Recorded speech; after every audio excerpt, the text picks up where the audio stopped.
If you've ever stood in these mountains at night, you know this. Silence isn't quiet here. It listens, and sometimes it answers.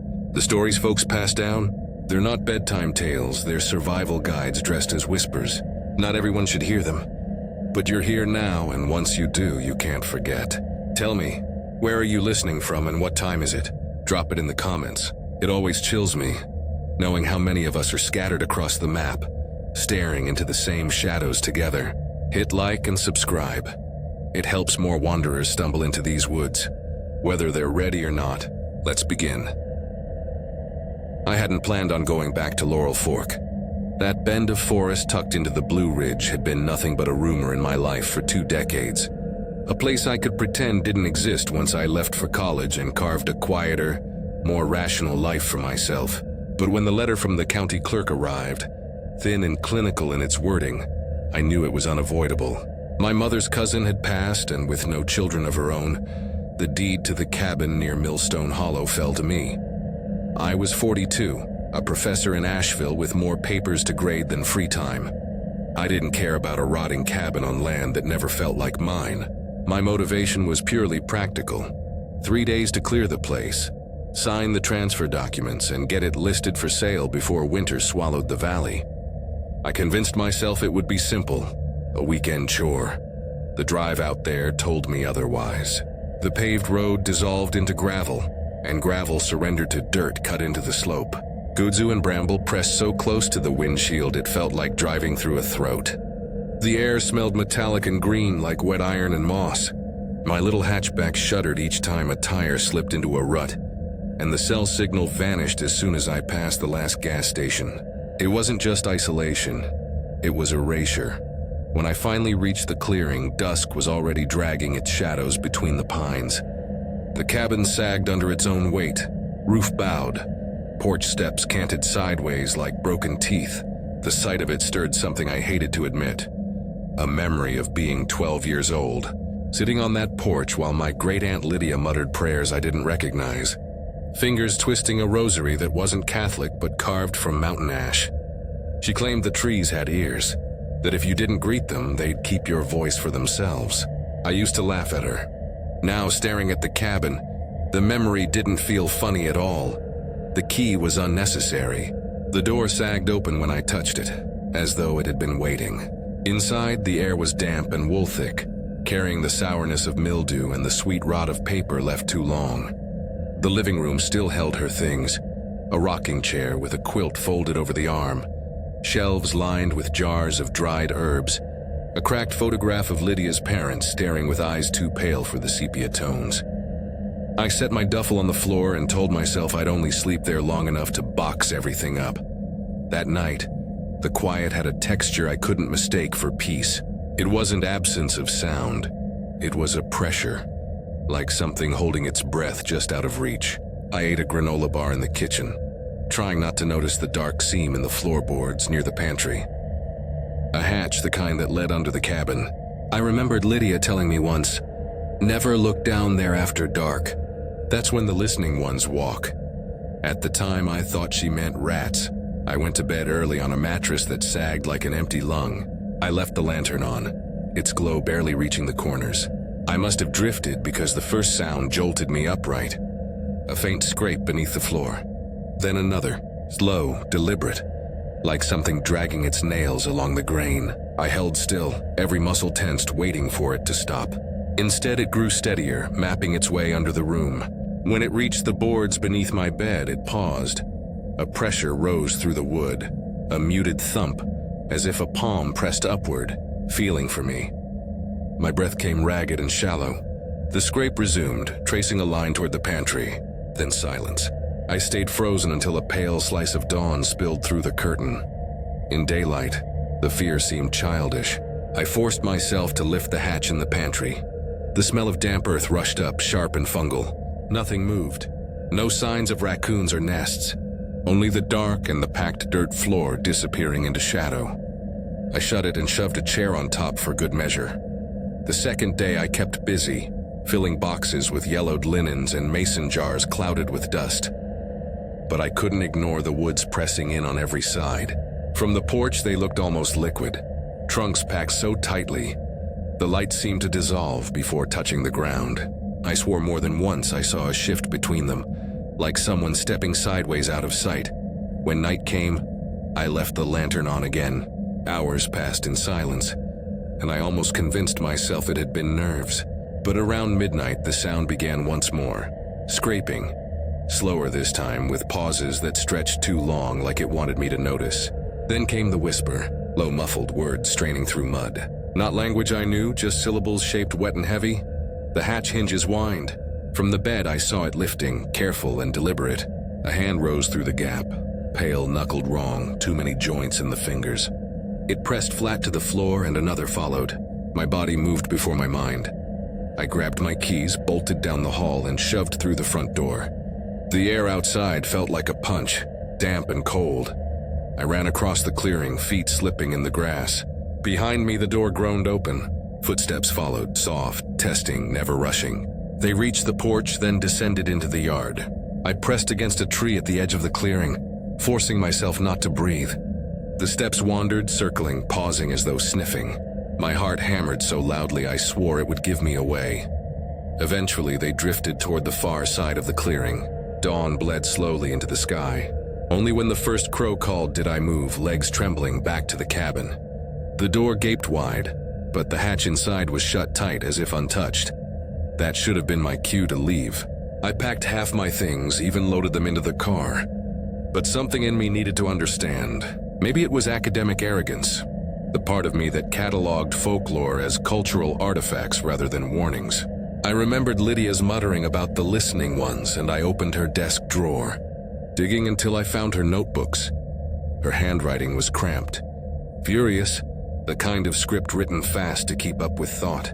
Pages filled with accounts of voices beneath the soil, of children gone missing near Millstone Hollow, of trees that leaned closer when you turned your back. She described them as keepers of silence, beings that lived under root and rock, feeding on words spoken carelessly at night. They do not take bodies first, she wrote. They take voices. And once your voice is theirs, they can wear it. The third night, I didn't try to sleep. I sat in the kitchen, shotgun of Lydia's across my lap, though the rusted barrel gave me little comfort. The lantern light trembled. Midnight brought the scrape again, stronger, impatient. Then the whisper returned, except this time I understood it. It was my own name stretched and distorted. The hatch began to lift, and from below I heard my own voice calling, pleading, "Let me out."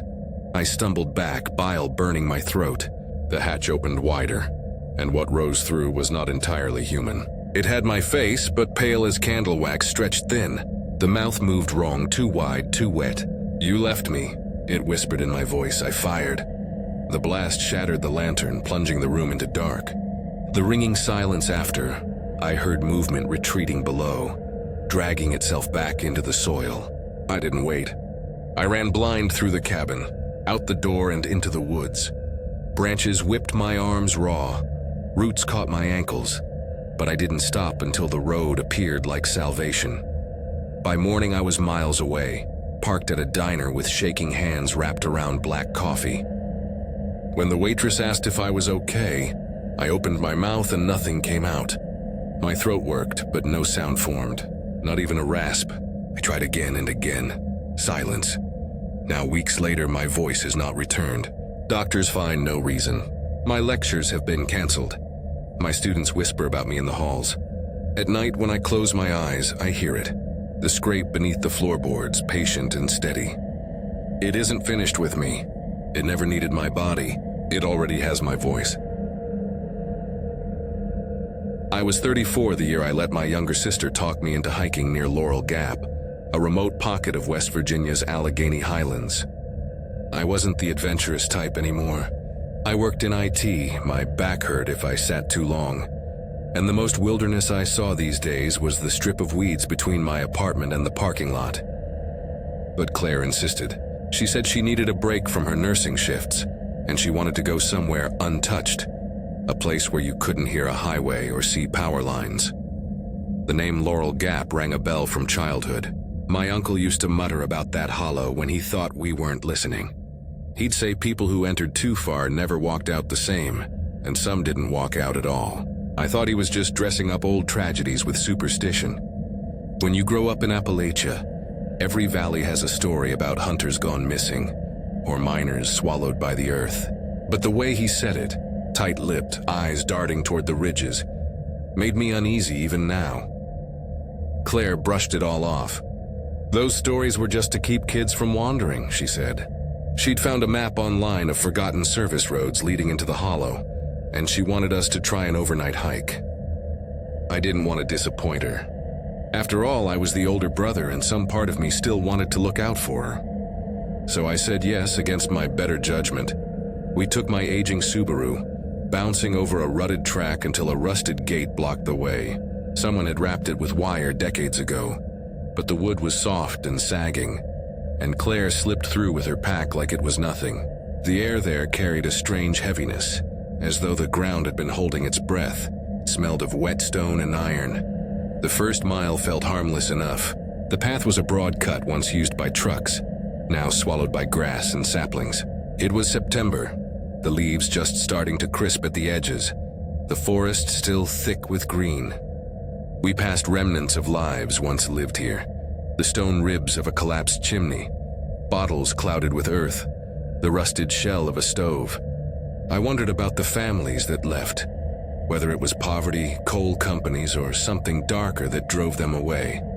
That night we camped by a stream, fire crackling against the chorus of crickets. Claire was animated, telling me about her co-workers, about the ridiculous hours at the hospital.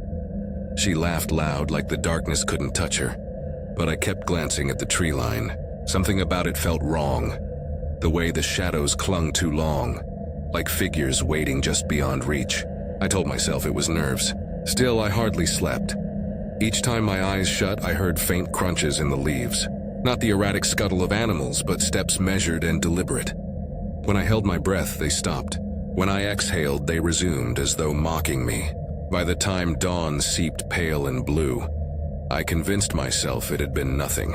The next day, the path narrowed to little more than a game trail. We picked our way over fallen trunks through tangles of briar. Midday, we found a sign nailed high into a tulip poplar. The paint had faded nearly white, but the words remained. Do not answer them. Claire thought it was a prank, some backwoods joker messing with hikers, she said. I tried to laugh with her, but my stomach nodded. Who hikes this far into nowhere just to nail up a joke? Later, we ate on a rocky outcrop where the slope fell away into a gully. As I tore open a protein bar, movement caught my eye below. At first, I thought it was a deer, pale and tall. But then it straightened on two legs, arms long and pendulous, almost grazing its knees. Its head moved with slow precision, tilting upward as though scenting the air. The jaw unhinged wider than it should have, opening into a cleft like a split mask. I didn't breathe. My fingers crushed the wrapper into shreds. The figure drifted sideways through the trees, gliding until a wall of brush swallowed it. Claire noticed my expression and asked if I was carsick. I shook my head, too dry-mouthed to explain. We hiked on in silence. That night we camped in a hollow barely wide enough for 2 tents. I argued against a fire. Don't want to advertise, I muttered. Claire rolled her eyes but didn't push. She was asleep in minutes. I lay there in the dark, counting whippoorwill calls. They stretched thinner and thinner until they stopped altogether. That silence felt worse than any noise. Then came a murmur from the trees. It was soft at first, like wind curling around branches, but it gathered weight. A voice, not Claire's, not mine. It was my father's voice, who'd been dead 3 years. Evan, it called, just as he used to when I came home late from school. My throat closed. Every part of me wanted to believe. I almost unzipped the tent, but something instinctive held me still, a deep animal warning. I turned to wake Claire. Her sleeping bag was empty. Panic seized me. I scrambled out, flashlight trembling in my grip, and shouted her name. The trees swallowed it. Then I heard her laughter, light and teasing, just beyond the ridge. I stumbled down slope, brush tearing my arms until my beam caught movement. It stood beside a black oak watching, its skin slick and stretched, its arms dangling wrong. Where eyes should have been was only pale, smooth flesh. It tilted its head at me like a question. Then it slid around the trunk in a liquid motion that wasn't walking. A second shape flickered between trunks farther off. Then a third. My chest seized. I turned and ran. Branches whipped my face. Roots snagged my ankles. Behind me, voices swelled. First Claire's, then my father's, then my own voice calling Evan again and again. I don't know how long I ran. Time collapsed into the rhythm of crashing footfalls and ragged breath. When I burst onto the old service road, dawn had begun to pale the sky. I collapsed in the dirt, chest burning. Somewhere down the track, an engine rumbled. A Forest Service truck appeared, green paint dulled by dust. The ranger inside slowed, wary, then helped me into the cab. His voice was calm, practiced as he offered me water. He asked where my sister was. I opened my mouth, but nothing came. My throat produced no sound at all. Back in town, doctors found nothing physically wrong. My vocal cords were intact. They told me it was psychological, some kind of trauma response. But at night, when the world is quiet, I hear the faint crunch of leaves pacing outside my apartment window. Sometimes a whisper presses against the glass, my father's or Claire's or my own voice, asking me to answer. I know better than to respond. The sign had been right, but silence feels thinner every day, as though something is waiting for me to slip. I had a steady office job in Columbus, enough to pay rent and keep me distracted with noise and neon. But when my father died, the funeral pulled me back like a hook in the gut. After the service, a gray, drizzling Sunday where the hymns felt more like sighs than songs, I couldn't shake the itch under my ribs. Not grief exactly, though there was plenty of that. It was more like an unfinished thread tugging at me, some piece of the mountains that had never let me go. That evening, instead of heading straight back north, I stopped at my cousin's place. He poured me a glass of whiskey that tasted like smoke and gasoline and said, "If you're restless, you ought to walk the Devil's Switchback. Folks say it's cursed, but hell, you're old enough not to scare." I laughed it off, but the name stuck. The Devil's Switchback. I remembered hearing it when I was a kid, whispered at sleepovers and around fire pits, a logging trail that twisted up the ridge like a corkscrew. Abandoned after a landslide in the 1920s. Men had vanished up there, not just once, but over the years. Some swore the mountain itself was alive and didn't like being crossed. Others said there were keepers in the soil, things that took on the voices of those they'd already claimed. My father always dismissed it, but I noticed he'd change the subject quick whenever it came up. So, fueled by whiskey and that gnawing restlessness, I decided to go. Not for adventure, not for camping pride like the YouTube crowd, just to be alone, to burn off whatever heaviness I was carrying. I told myself one night would do it, one night to sweat it out under the trees. I stopped at a gas station on Route 19, bought a $6 flashlight, jerky, and a dented thermos of coffee. My pack was nothing special. An old sleeping bag, tarp, a couple of granola bars, and the hunting knife I'd carried since high school. The clouds hung low as I drove toward the switchback. By the time I reached the pull-off, the sun was already bleeding out behind the ridgeline. The gate blocking the trail was a relic, one hinge rusted through, the other barely clinging. A rotting sign leaned beside it. The paint was faded, but if you squinted, you could still read the words, "Do not follow the calls." I smirked without meaning to. The melodrama almost made it easier to ignore the chill climbing up my arms. The first stretch of trail wasn't much more than a scar in the brush. Brambles tugged at my jeans and slick leaves slid under my boots.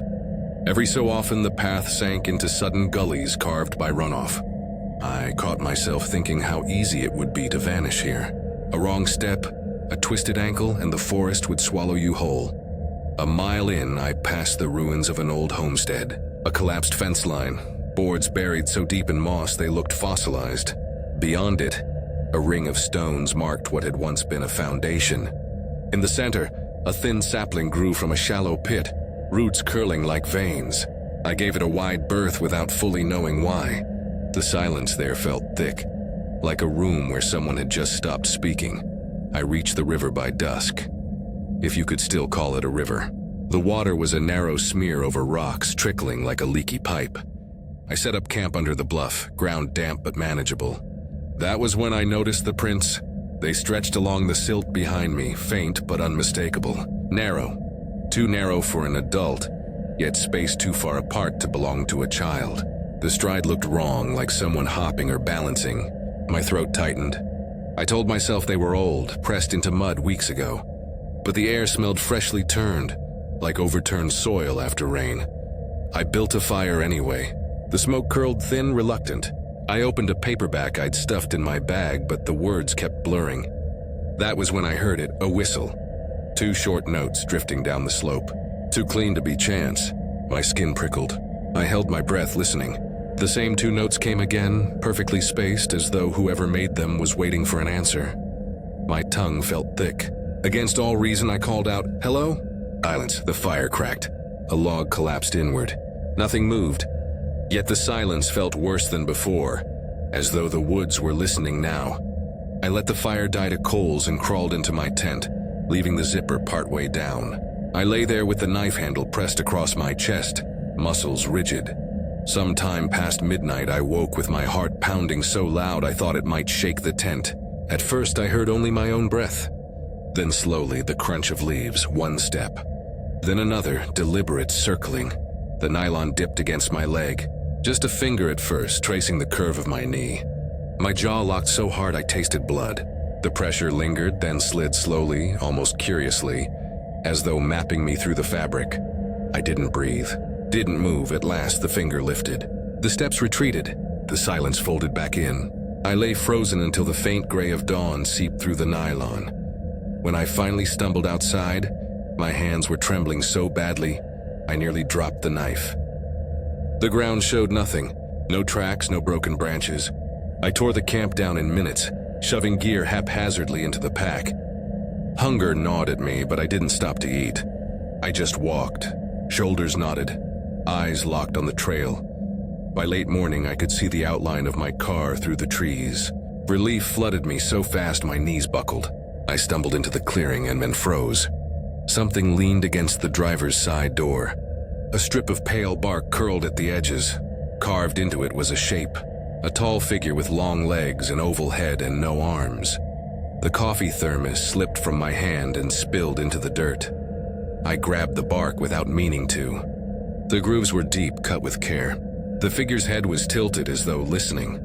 I dropped it and climbed into the car, locking the doors before I even turned the key. My breath came ragged, fogging the windshield. The forest loomed silent beyond the glass, patient. Now, weeks later, back in Columbus, I've told no one. The bark strip is gone, though I never brought it with me. Some nights lying in my apartment, I hear those 2 notes whistled soft and steady outside my window. When I check, the street is empty, but the air feels thick, waiting, and I wonder how long I can keep from answering.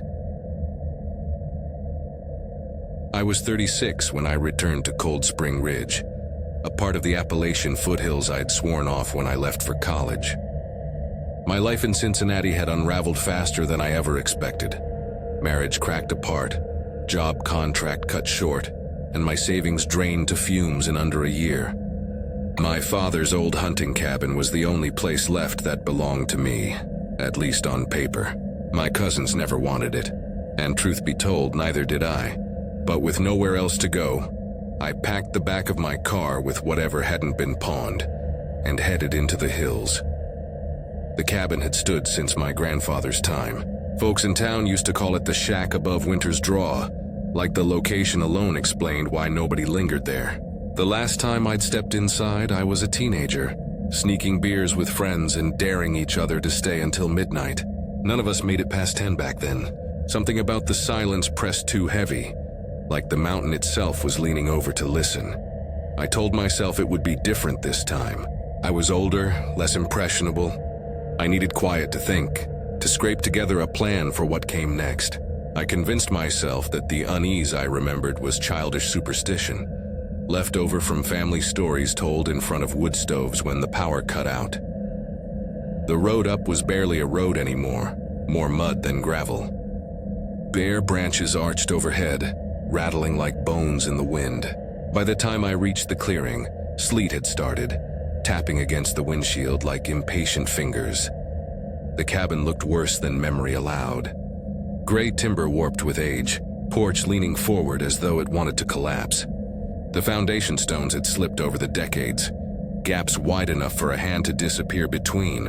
When I pushed the door, the hinges shrieked like something protesting its own resurrection. Inside, the air stank of mildew and wood rot, sour and wet. My boots left prints in dust that had settled like a second skin. I set down my pack and told myself it would only be temporary. Patch a few leaks, get the generator running, stay until I figured out whether to sell it. The mountain was quiet enough to force thought. The first week was uneventful. I stacked wood, boiled instant coffee that tasted like rust, and spent long hours on the porch staring at the ridge. At night, though, the place came alive in a way I couldn't explain. Beams popped like knuckles cracking. Floorboards sighed under invisible weight. I kept the revolver my father left me in a lockbox by the bed, not because I believed in ghosts, but because people in Cold Spring Ridge always said you didn't survive out there by assuming a locked door meant you were alone. It was the fourth night when I heard the sound. I'd just put out the lantern. The room steeped in shadow when a soft scrape crossed the porch. At first, I didn't look up. Raccoons were common, even feral cats that had gone wild. But then the scrape stretched longer, like something dragging itself slowly across the boards. The noise ended with 3 deliberate taps against the door. My chest tightened. I set my book aside and crept to the window. The porch was empty. The rocking chair sat unmoving, not even stirred by wind. I cracked the door an inch, cold air rushing in with the smell of wet leaves and something sour beneath it. Nothing. No prints in the frost, no movement.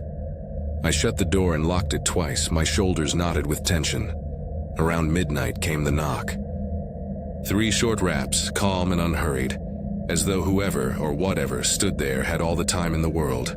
My breath snagged. I pressed my palm flat against the door. The wood was cold and damp, as if something had been leaning against it. I whispered, "Hello." Silence answered. I backed away, heart punching against my ribs. The revolver felt heavier than it should have when I laid it across my knees. An hour passed in stillness, and part of me almost believed it was over. But then the footsteps began above me. Not creaks this time. Steps. Slow, deliberate, pacing the upstairs hallway. I froze, revolver raised. The sound moved from one end of the hall to the other, steady as a metronome. I climbed the stairs, each step groaning. The landing felt colder than the rest of the house. My uncle's old bedroom door stood ajar, shadows spilling through. I flicked the switch. The bulb remained dark, though it had worked that afternoon. I pushed the door open with my shoulder. The room was bare, mattress rotted to springs, dresser empty, window latched. I stepped back, pulse hammering. Then came a whisper, muffled but close, from my own bedroom. The voice was thin, papery, repeating a string of words I didn't recognize, a language I had never heard. I inched closer, revolver trembling in my hand. The whisper grew sharper, more insistent, pressing against the wood of the door like breath through a crack. I flung it open. The room was empty. My bed sat unmade, duffel slumped by the closet. But from the corner of my eye, movement flickered. A tall, narrow shape sliding along the wall, its outline blurred as though it were half-folded into the wood. Its head brushed the ceiling, limbs too long, draped in something that looked like earth clinging to roots. I raised the revolver. The figure slipped sideways through the doorway without a sound, vanishing into the hall. My body reacted before thought caught up. I bolted down the stairs, out the door, across the yard. My boots skidded on gravel, sleet pelting my face. But I didn't stop until the trees opened onto the road. I bent double, lungs searing, throat raw with the taste of iron. Behind me, the cabin stood silent, windows black. For a long time I waited, breath misting, eyes straining for movement. None came. At dawn I drove away, tires spitting mud. That should have been the end of it. I should have sold the cabin and buried the memory. But back in Cincinnati, the silence followed me. Some nights, just as sleep starts to drag me under, I hear it.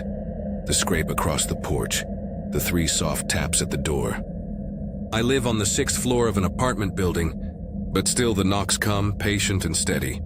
Sometimes, when the room is dark enough, I swear I see the wall shift, a shadow stretching long and thin, sliding along the plaster. I never hear words clearly, but the whisper is there, pushing at the edges of thought. And each morning when I wake, the revolver sits on the nightstand. I never take it out of the lockbox, but it's always there, waiting, cylinder loaded.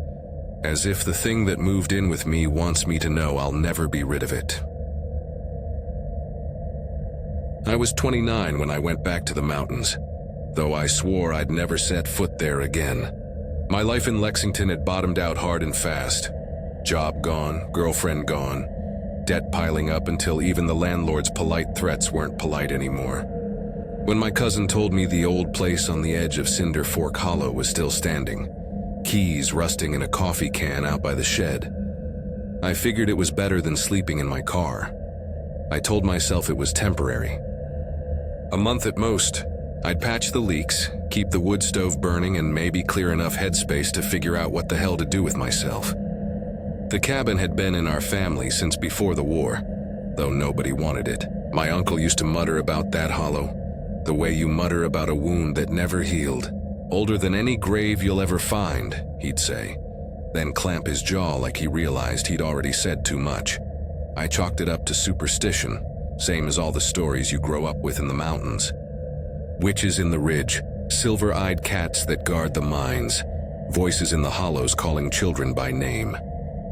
You grow older and tell yourself they were just ways of keeping kids from wandering too far into the woods.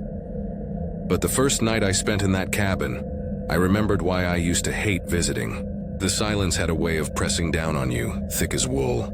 Beams popped sharp as knuckle cracks. The floor shifted like something heavy was walking just beneath it.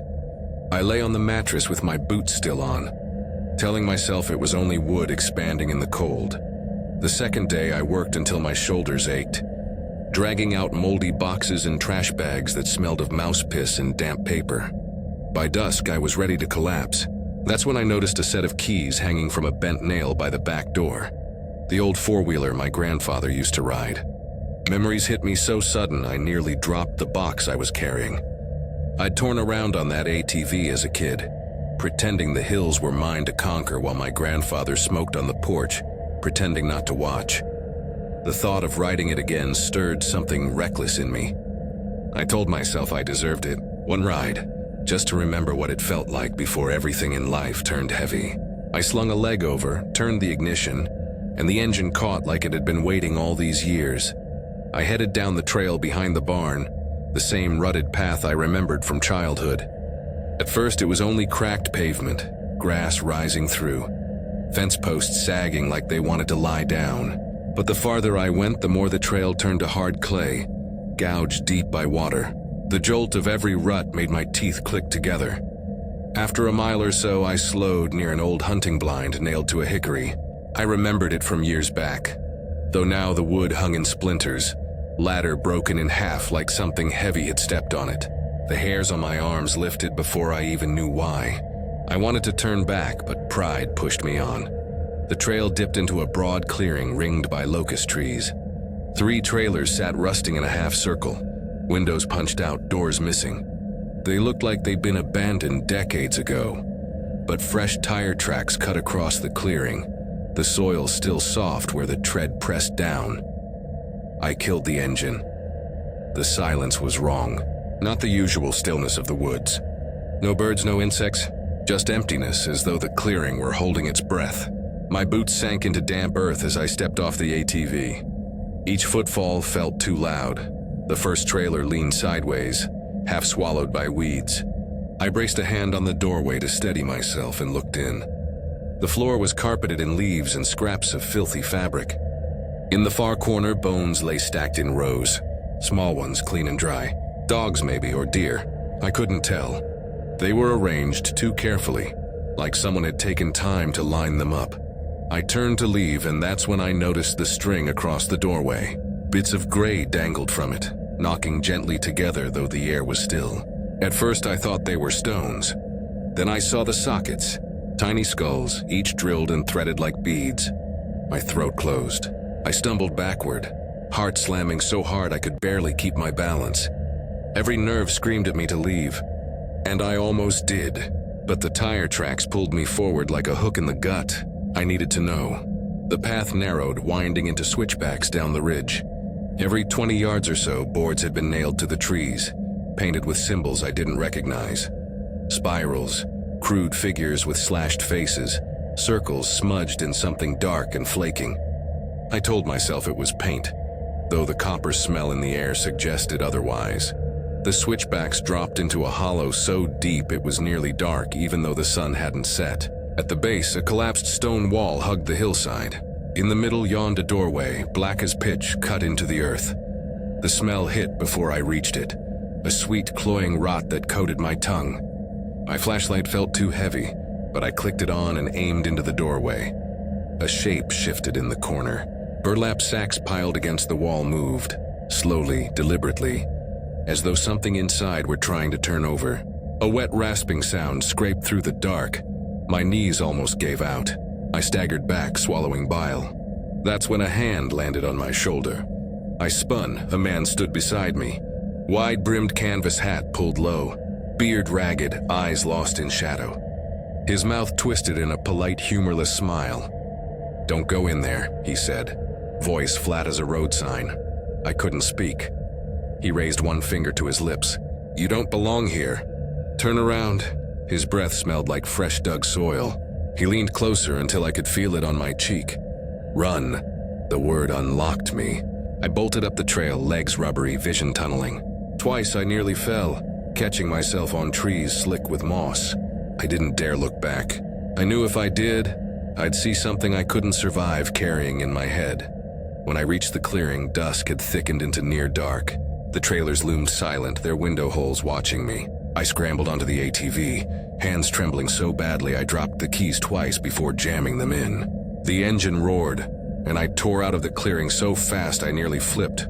By the time I reached the barn, the stars had begun to show. I sat there on the ATV with the engine idling, hands locked on the handlebars, unable to let go. I stayed until the sky lightened gray.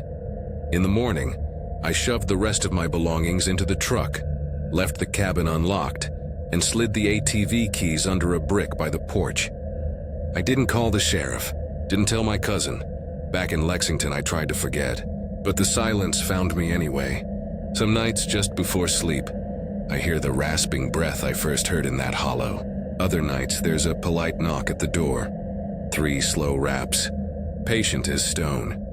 And when I look down at my hands in the dark, they're streaked with dirt I can't explain, as though something still has hold of me, waiting for the day I stop running. I was 32 when I agreed to help my old friend Mariah clean out her father's cabin. She'd inherited it after he passed in late November, and though I'd moved away years earlier, she called me with a voice brittle enough that I couldn't refuse. I'd been drifting anyway, half-employed, recently divorced, and restless in a way that made sleep more punishment than rest. When she mentioned the cabin was tucked in the far side of Black Elk Gorge, a place my grandparents used to whisper about with stiff lips, I told myself it was just superstition. She needed help, and I needed something to do besides sit in my apartment replaying the mistakes of the last 5 years. The road outwound narrower and narrower, pavement shrinking to gravel, gravel to dirt. My phone lost service halfway up the ridge. The air grew heavy, cold enough to sting the lungs. By the time we reached the track that passed for a driveway, the trees had pressed so close overhead it felt like driving through the ribcage of some long-dead animal. The clearing opened suddenly, raw ground surrounded by oaks and sourwoods. The cabin leaned sideways as though tired of standing. Half the roof shingles were gone, porch rail drooping like a snapped limb. It looked less like a home than a place the woods had tolerated for too long. Mariah parked her Corolla beside my truck, and for a long time neither of us moved. Even in daylight, the clearing seemed dim, as if sunlight lost courage crossing the tree line. "You brought a flashlight, right?" she asked. I tapped the glove box. 2 and spare batteries. Her hands shook when she opened the door. The porch groaned under our weight, but the steps held. When I nudged the front door with my boot, it swung inward easily, like it had been waiting. The smell punched us first. Mildew, rancid grease, and something sourer underneath. The scent of time pooling in corners where it had no business lingering. Dust filmed every surface. A recliner sagged in one corner. A folding table groaned under newspapers and tin cans gone brown at the seams. "God," Mariah muttered, tugging her shirt over her nose. "It's worse than I thought. Let's just get through it." We split up without planning. She tackled the front room, bagging stacks of paper and unopened mail. I wandered into the kitchen. Linoleum curled at the edges, and near the stove a dark stain spread across the floor. I didn't study it. Cabinets coughed up ancient cereal boxes and jars of collapsed preserves. Contents melted into gray mush. The bedroom down the hall made my stomach twist. Shelves lined the walls, every inch stacked with jars. Most were labeled in a cramped, spidery hand. Beans, peaches, okra, though the contents had liquefied into foul pulp. One jar held something pale, curled tight, that looked unsettlingly like a small animal. I shut the door quickly, fighting the thought that it might still be breathing. I hauled an armful of blankets out to the yard, dumped them in a heap. Each trip inside felt heavier, as though the air pressed harder against my chest. Mariah kept sneaking glances toward the hall. When I asked what she was staring at, she only shook her head. Hours passed in silence, broken only by the crinkle of trash bags and the long groan of the floor. Shadows thickened outside. I checked my watch. We should look at the root cellar before it's dark. Mariah froze, hand buried in a box of papers. "He never let me go down there," she said quietly. "Always told me it wasn't safe." "Not safe how?" Her shrug was sharp, her shoulders locked high like she was bracing for a blow. I went anyway. The cellar door groaned when I pulled it open. Cold air poured up, damp as breath against my skin. I clicked on the flashlight and started down narrow wooden steps. My boots left dark prints in the boards. The smell worsened as I descended. A wet animal stink braided with rot. The beam cut across packed dirt and a heavy wooden workbench gouged with deep scratches. Iron hooks hung above it, swaying gently though the air was still. Along the far wall stood shelves crammed with jars, liquid yellowed, contents unrecognizable, lumps that twisted just enough to make my stomach lurch. Then footsteps echoed above me, slow, deliberate. Mariah. My voice cracked. No answer. I rushed up 2 steps at a time. The cellar door slammed before I reached it. The latch snapped into place with a flat finality. "Hey!" I hammered my palm against the wood until it stung. "Open the door." Her voice came muffled, thin. "There's someone outside." My blood ran cold. "What do you mean, someone?" "He's standing in the trees, just watching." "Mariah, open the door." Her footsteps retreated. Silence swelled. Behind me, something shifted. My flashlight swung. A figure uncoiled from behind burlap sacks, limbs long, elbows bending the wrong way, joints popping faintly. It dragged itself forward inch by inch, each movement accompanied by a sucking sound like mud tearing free of boots. My spine locked against the stairs. The beam caught its head. Smooth skin stretched pale over a skull, no eyes, no mouth, only blankness. I slammed my shoulder into the door. Wood splintered. Again. On the third blow, it burst open and I stumbled into the kitchen. Mariah stood near the table, wide-eyed, staring through me. "Where is he?" I gasped. Her voice was flat. "He walked back into the trees." I grabbed her wrist, pulling her toward the porch. My truck waited at the edge of the clearing. We ran, gravel skidding underfoot. Halfway down the track, I risked a glance in the rear view. A tall shape slid between the trees, long and deliberate, moving with a patience that promised it wasn't finished. Mariah made a choking sound, clamped a hand over her mouth. I pressed harder on the gas. Neither of us spoke until we reached pavement. I didn't go back. Not for the rest of her father's things. Not for the keys I left on the counter. But the knocks followed me anyway. Weeks later, in my apartment miles from the mountains, I wake at night to 3 calm raps at the door. Sometimes I hear her voice in the hall saying someone is standing outside in the trees. And when I dare to look, the peephole shows only blank white, stretched smooth where a face should be, waiting to be let in. I was 35 the year I decided to walk into Laurel Fork by myself. Not for the thrill, not because I fancied myself some hardened survivalist, but because I'd reached a point where being around people felt unbearable. My divorce had just finalized. My job had been whittled down to part-time hours, and every call from family carried the same thin voice, concerned but tired. I wanted quiet, the kind that didn't come with humming refrigerators or streetlights leaking through blinds. I thought if I could disappear into the woods for a week, the noise in my head might thin out enough to hear myself again. I didn't tell many people. My brother got a vague text saying I'd be gone a while, and my neighbor promised to keep an eye on the car if I left it near the highway pull-off. I spent a month preparing, bought a new tent, restocked my med kit, even splurged on a crank radio I doubted I'd use. Every evening I sat with topo maps spread across the kitchen table, marking the places where trails petered out into nothing. One section of the map kept catching my eye, a stretch labeled simply unrecorded, where the elevation lines bunched tight and no paths were marked. My grandfather used to mutter about hollows like that, saying, "Those places weren't meant for men to measure." The morning I left, the Subaru sagged under the weight of gear. By the time I found the turnoff for Laurel Fork, the pavement had already crumbled to gravel, then to dirt, and finally to a scraped-out track just wide enough for one set of tires. I pulled over at a break in the trees. There was no trail marker, just an opening in the brush that could have been a deer run if not for the faint impression of old wagon ruts. The first day felt almost cleansing. My boots bit into soil untouched by any boot print but mine. The forest carried a silence I hadn't known in years. I walked 12 miles without seeing another person, only the remains of them. A chimney crumbling alone in a clearing, a length of rusted wire sagging from rotted posts, glass bottles half sunk into loam. I camped on a ridge where the slope fell into a narrow stream, my tent tucked between 3 boulders as if nature had set the spot aside. That night I lit a fire and watched it burn, the glow licking shadows high against the rocks. Dinner was tasteless, freeze-dried stew, but even that felt like a kind of reward. The quiet pressed close, not threatening, just total.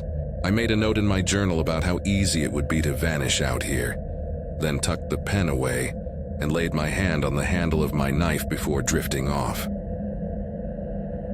The second day started fine. Mist curled across the ground like pale smoke. I brewed coffee bitter enough to make me wince and wandered the ridge. A gully stretched down like an invitation, a narrow cut choked with fallen limbs and slick moss. I told myself I'd just peer down, but after lunch, curiosity pulled me deeper. The gully had the feeling of a place long abandoned. Trees had toppled across each other in tangled barricades. Once I spotted a length of chain half buried in the soil. Farther on, I found bones. Small, picked clean, arranged in a neat pile as though someone had set them down carefully. My throat tightened. Raccoon, maybe. Fox. But the order of it unsettled me. On the way back up, I noticed a patch of soil turned fresh and damp, as though something had been buried shallow and hurried. I told myself it was just where rain had washed debris aside, but the back of my neck prickled until I left the gully behind. That evening, I built the fire bigger, feeding it until sparks jumped high. I stayed awake long after I should have been asleep, watching the edge of the clearing. Nothing moved. At last, I slumped against a boulder and let my eyes close. I woke to moonlight silvering the nylon of the tent. My chest felt crushed as though a weight pressed down.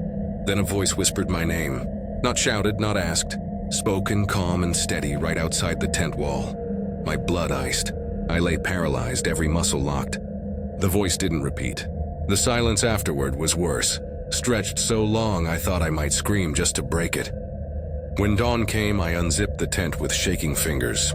No prints, no broken branches, nothing. The third day, I tried to drown myself in chores. I fetched more wood than I needed, checked my gear 3 times, wrote meaningless notes in the journal. But by dusk, the woods seemed to lean closer, branches clawing into each other, shadows pooling thicker. I dragged every stick of dry wood into a heap and built a fire that roared waist-high. I told myself if I stayed awake, I'd keep control. Sometime past midnight, the embers dimmed and I stirred. From behind the boulder came breathing, slow, measured, close enough that the rhythm trembled through the stone. My hands shook so badly the flashlight beam jittered across the clearing. I couldn't bring myself to look behind me. The sound never changed, never hurried, never faltered, until gray dawn bled into the trees. Then it stopped, clean as a switch flipped. I packed camp in minutes, straps tangled, gear half unzipped. I just needed to be moving. Every step down the trail felt like being followed. My lungs seized in shallow bursts. About a mile from where I'd parked, I stopped cold. In the middle of the trail was a boot print. Bigger than mine by 2 sizes, pressed deep into soft soil. No prints led to it. None led away. I didn't linger. I ran. Branches whipped my arms. Mud sucked at my boots. But I didn't stop until I reached the Subaru. I locked the doors before dropping the pack. My hands shook so badly I dropped the keys twice before the ignition caught. I didn't look in the mirror until I'd driven 10 miles and the trees thinned into pasture. I never went back.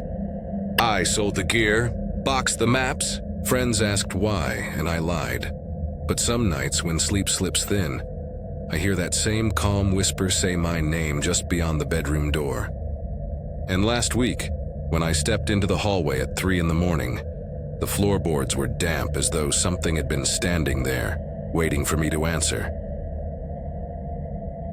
I was 29 the summer I signed on with a regional land survey project in the northern Alleghenies. I wasn't chasing adventure. I just needed steady work.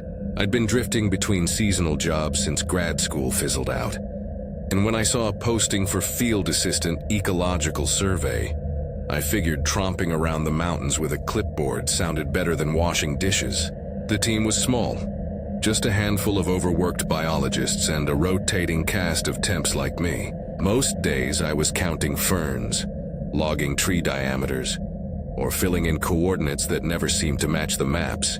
It wasn't glamorous, but it paid just enough, and I liked being away from town. The parcels were divided into numbered tracts, and each week one of us got sent off with a file of old reports. Most tracts were boring. Stands of oak, scrubby ridges, maybe a collapsing barn someone forgot about. The older staff always joked about the assignments that had been left to rot on paper, plots nobody had checked in decades.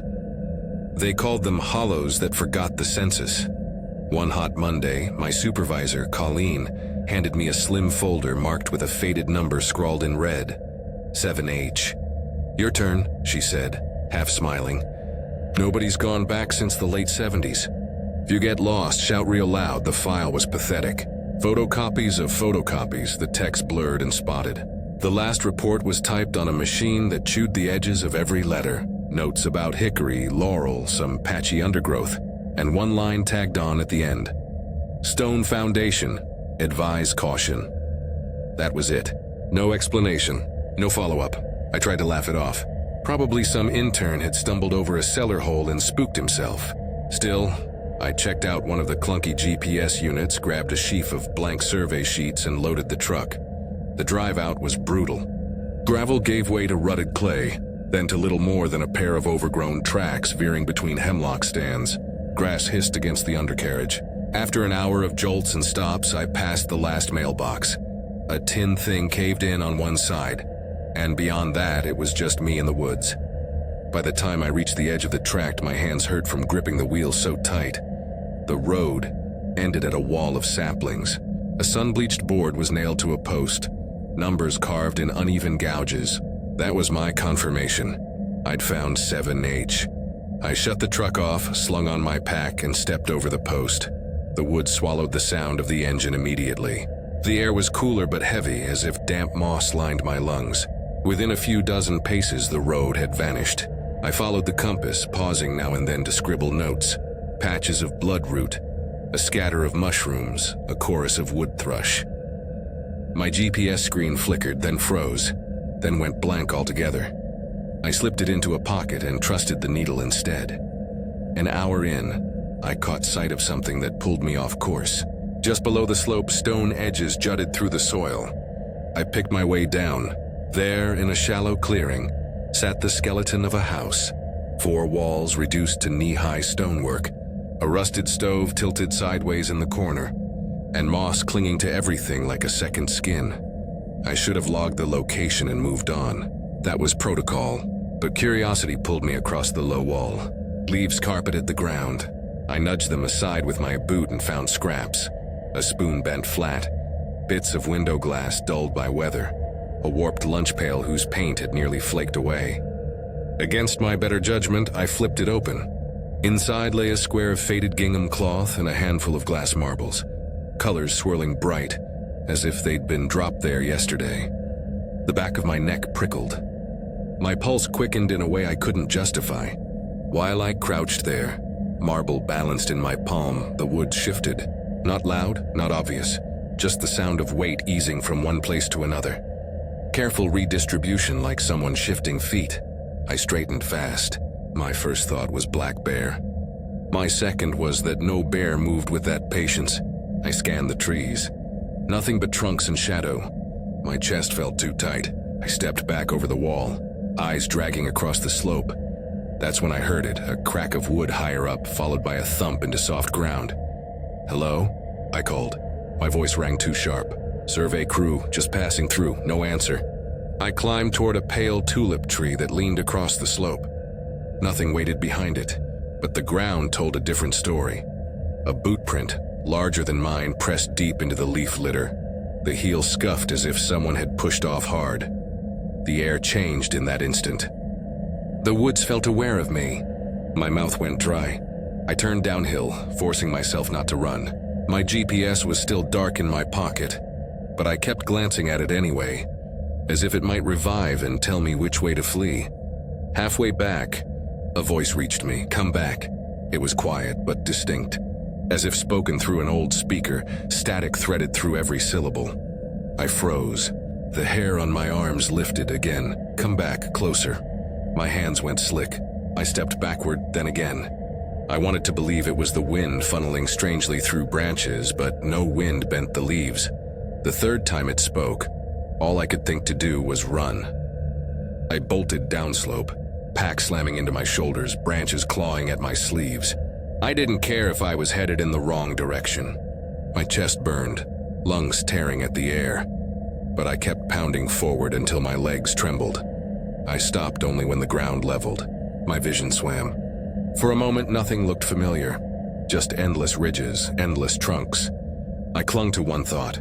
Downhill meant road, eventually.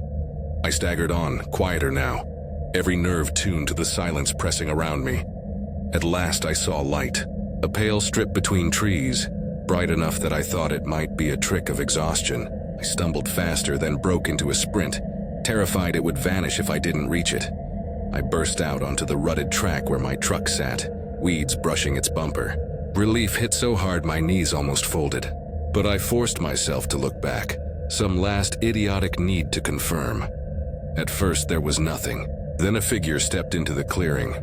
Tall, thin. A canvas coat hung from its frame, dark stains smeared across the chest. Where its face should have been, the shadows clung too thick. It lifted one arm slowly and pointed, not at me, but back toward the trees. I didn't wait. My keys slipped twice before I jammed them into the ignition. The truck lurched as I backed up, gravel spraying. I didn't stop driving until the forest thinned into farmland and cell service blinked back onto the phone. Back at the station, I handed in the blank sheets and the dead GPS. Colleen asked if I'd found anything unusual. I said no. I never mentioned the marbles, the voice, or the figure in the coat. That night I tried to sleep, but my dreams were filled with whispers, urging me to return. And the next morning, when I dug through my pack, a single marble rolled out onto the floor. I hadn't taken one. At least I don't remember taking one. I left the job a week later, but sometimes late at night, I hear the static cracked voice at the edge of hearing, repeating the same two words, waiting for me to listen. I was 26 when my mother's cousin called and asked if I'd do her a favor. She'd inherited a ridge cabin on the Virginia-West Virginia border, some relic from her late father, and she didn't want to set foot in it. "You're young, you don't scare easy," she told me on the phone, her voice brittle. I didn't bother explaining that I actually scared pretty easily. Instead, I agreed. I needed gas money and a change of scenery. The trip out there felt endless. I left Roanoke before sunrise with an old backpack in the passenger seat, packed with gloves, a flashlight, a thermos, and a few sandwiches wrapped in foil. The first couple of hours were smooth highway and light fog over fields. But once I turned north onto the county road, the asphalt broke apart, and the world seemed to fold over itself. Curves pressed against rock faces, shadows pooled between switchbacks. and there were stretches where I didn't see another vehicle for 20 minutes. The last turn was almost invisible. 2 leaning fence posts and a gravel scar veering into the woods. A county map from the 70s had marked it, but no modern GPS showed the lane at all. I eased the car in anyway, branches scraping the sides. Gravel gave up within half a mile, crumbling into packed mud. The ruts forced me into a crawl, and each time the car bottomed out, I muttered a curse under my breath. When the track spat me into a clearing, I cut the engine and just sat there. The quiet pressed in, so total it seemed alive. The cabin itself hunched in the middle like it wanted to disappear. Its roof sagged inward, shingles peeling. One corner stooped lower than the rest. Windows gaped dark.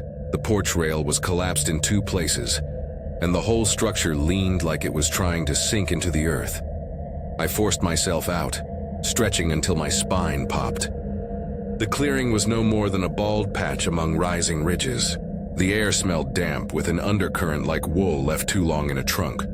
I told myself it would just take a few hours. Box up whatever still had use, leave the rest, and drive out before dark. The front door opened with a gritty scrape. The interior hit me like a sour wave. Old smoke and mildew, sharper odors I couldn't name. My flashlight beam landed on a squat table layered with newspapers, their edges curled and brown. A recliner sagged into itself, springs poking through the upholstery. The linoleum of the kitchen cracked like a dried riverbed. I heard a faint drip, though I couldn't place where it came from. I began the work quickly, more to fight off unease than from real efficiency. Cabinets coughed up rusted cans with labels long gone, mismatched mugs, a handful of plates. Every drawer puffed dust into my face. My cousin had asked for anything worth saving, but nothing seemed worth the trouble. Still, I stacked a box with mugs and tools and carried it to the door. Each time the floor groaned, I flinched. After a while, I stepped outside for air. That's when I noticed it, a line strung between 2 trees about 20 feet out.